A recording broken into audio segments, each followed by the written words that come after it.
Pauline Hanson is with us as she is on a Tuesday. Pauline, good morning. Good morning, Stephen. Which way are you going, Taylor Swift or Tim McGraw? Well, I love my music, right?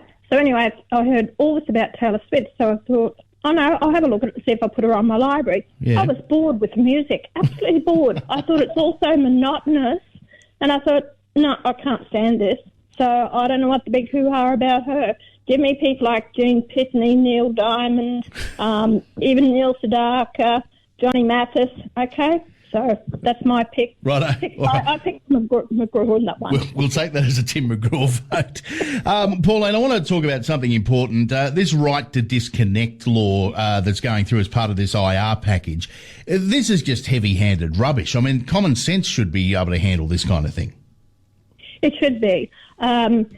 Now the Labor Party are jumping up and down about it, and they didn't read the legislation correctly. What have I been talking about for the last year and a half with you?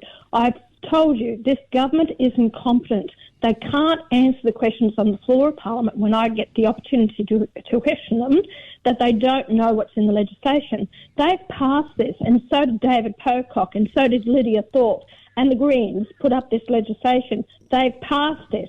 Now, I believe that it'll go to the lower house. I think they're going to have trouble with this because the general backlash from the public over this, and I'd suggest that the Labor Party would possibly change it and take it out because it can't pass. Well, they're going to have to, because put the stupidity of the law aside. My understanding is the legislation as it stands now actually has jail terms for employers who contact their employees outside of hours. Yes. But remember again, they put a guillotine on it. So that morning, about 20 of the amendments came through on the morning, Thursday morning. I wasn't there because I had to leave on the Wednesday. I was sick. So anyway, I had my vote paired against this legislation. But they put the amendments up. Now, they guillotined it. Although the Parliament was shut for an hour and a half because the PNG Prime Minister, and he was speaking, then they had the other business of the Senate. So in total, they only had about an hour and a half to 2 hours for people to speak. The night before, people spoke about it. But there was not investigation into a committee stage to look at the amendments clearly and to put the state across. This comes down to David Pocock. Every time he guillotines debate on the floor of Parliament, I'm telling you, that man just frustrates me to no end, that he will shut down debate. He doesn't know what he's doing. He's listening to his advisors that aren't giving him the proper advice and letting this take its course in the Senate so we know exactly what we're passing. So I say to people out there, you're talking about white-collar workers, basically this is going to affect. Yeah. Even my staff, they wouldn't want to pull this with me. I rarely ring my staff. What about the other way around? What if your staff want to ring you the boss up at an unreasonable hour, say, oh, listen, mate, I need to have tomorrow off, my family's coming up, or I don't feel well, or I want a domestic violence day off. What about the other way around? People don't understand it because a lot of these people never run their own businesses, had staff, understand the impact of this.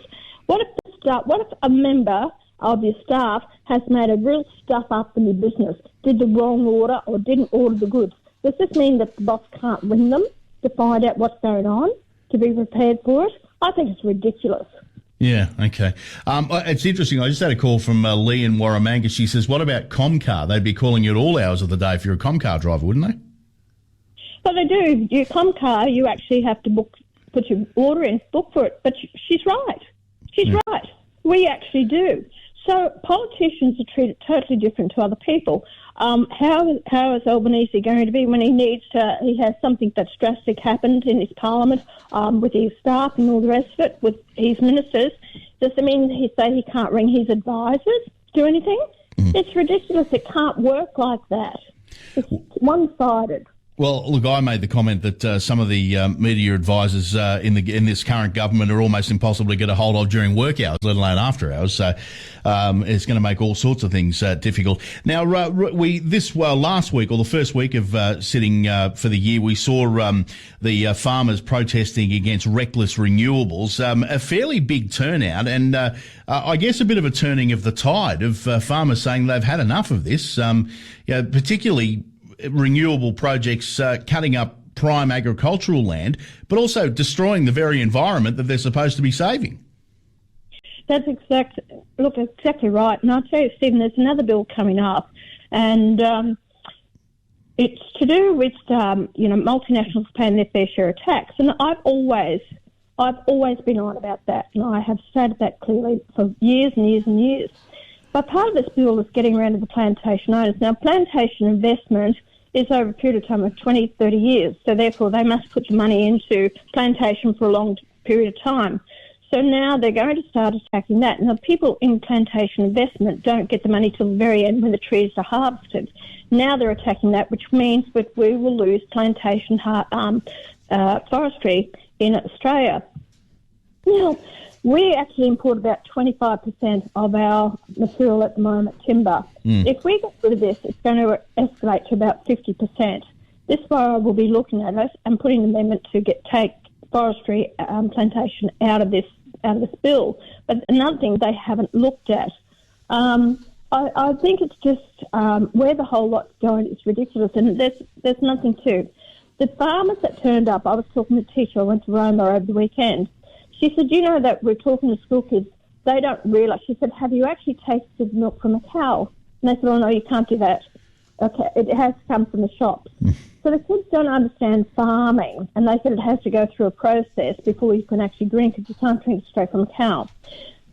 Kids these days are not taught the whole farming process, and she said they're actually teaching the kids to shut down about climate change, which is destroying the environment. Farming's destroying the environment as well. So this is what we're teaching the kids in school. The whole process, what we're doing is so wrong, and we're going to be in big troubles if we can't grow our own food. Yeah, well, but we're not teaching them how to read and write properly, which is the irony of it. Pauline, Good to talk to you this morning. We'll catch up again next week. All right, thanks, Stephen. Bye. All the best. Senator Pauline Hanson, One Nation leader.